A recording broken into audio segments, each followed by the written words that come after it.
Hello, everybody out there. Dare I try this again? I was doing a video, trying to do a video before. It got cut in half, but I did something with it and put it in the title, and I think people were kind of reading code into it. No, I better just try and get this done. I wanted to speak about something I find a lot of people throughout my life. I've noticed that people make criticisms about entertainment and movies, and refer to them as corny. Now, I'm sorry, I'm still in the other video.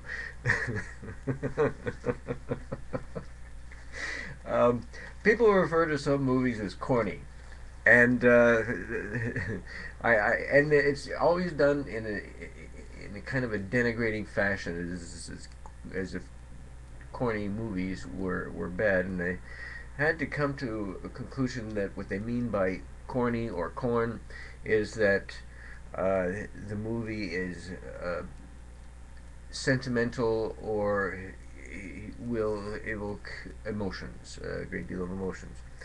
Uh,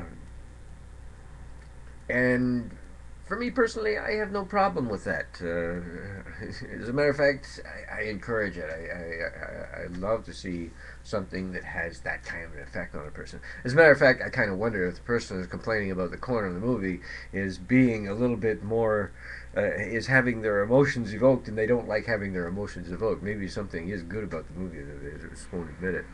Um, but yeah, I like corny movies, and as an example, one of the movies that's often considered to be corny is what is it again?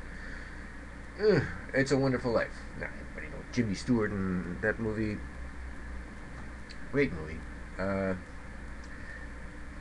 and one of the ones that I have been touting recently was How to Train Your Dragon, and I think it is corny. Sure, it evokes emotion. I find it's very effective that way. I think it does a wonderful job of it. And again, I have no problem with it. So I'm also wondering. It's not necessarily that it evokes uh, happiness or sadness. Well, it has to be just that, because I've never seen anybody say anything about like some of those horror movies that make people afraid, and that's evoking an emotion. So why wouldn't that be corny too? Well, it's not. It's not corny. It's something people are afraid. So what they're talking about is what people might term or deem as positive emotions. I put the quotes because to me emotions are just something that tell you about yourself. Actually, emotions are very important in life. They are the drivers. They are the things that compel us to do things. And some people may stop and say, "Well, no, I think and do things." Well, okay, what compelled you to think? Was it that you wanted to think about this? Tell me, is want not an emotion? I desire something. So emotions are the drivers, and it's one of the things I've found. Done some. There has been research done, and some of it is showing that emotions. People who have lack emotions can be crippled in life. It's very hard to make decisions about things. Actually, some people are actually cannot survive because they have no capacity to make a decision. They don't have the emotional drive, something to stir them one way or another. It's also said that it's something that helps you to recall memories. And I'll have to say, yeah, there is something to that. Basically, I think many of us commit emotional suicide when we're very young. And we feel these powerful drivers, and so emotions have ranges from weak to very strong. So strong, in fact, that it can actually be painful and draw tears. And that's why you see people who laugh to tears or cry to tears, sad to tears, angry to tears, rage, all these different emotions, and they can all have different ranges, and even off to the extreme end where it starts to draw tears. And to me, that's a great thing because that's saying something about the person who's connected to their emotions. And some people let go over the deep end too, and allow them to drive them. They're actually something that, though it can stir you to action, you can still use your rational faculty to moderate it.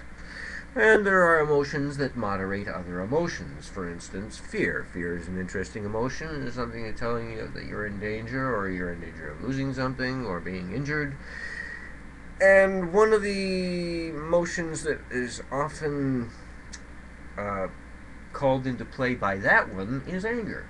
It's something that you try to stop the thing that's causing the fear. And there are other moderators that, you know, such as empathy, that may not want to burst out in your emotional rant or whatever it is because you don't want to you don't want to put another person through that. So there are curiosity is an emotion too. A lot of people don't realize that, and it's a very important one too. It also drives us to seek things out. If you want to look at an interesting perspective on that, take a look at Animals in Translation by Temple Grandin. It's a really brilliant book. Highly recommend it. Yeah. I'm not going to do the review of How to Train Your Dragon here. I want to save that for a separate thing. But again, it's a corny movie. Yes, it evokes emotions. It's got sentimentality to it. It's a familial sort of tie to it. All the wonderful things that every good movie should have. No, murder and mayhem. Actually, there's a certain degree of that in there too. Believe it or not. Just a little aside. The reason I'm laughing at the other video that I ended up taking down is because I put the title on it, and I think people were taking it as code word. I said something about corn, and I like corn, and how do you train your dragon? People were taking it for code for porn, and they wanted to know how to train their dragon. I don't know. I found it funny. I didn't realize it at the time. But this morning I woke up and I thought about some of the comments I saw. And I was, holy shit. Anyways, um, I don't know if I accomplished what I was setting out to do. Oh, well, yeah. Corny movies, love them. Great things. Don't ever use it as a negative to me. It's not gonna work. If it's a corny movie, I'm probably gonna go see it. Thanks a lot. Bye for now.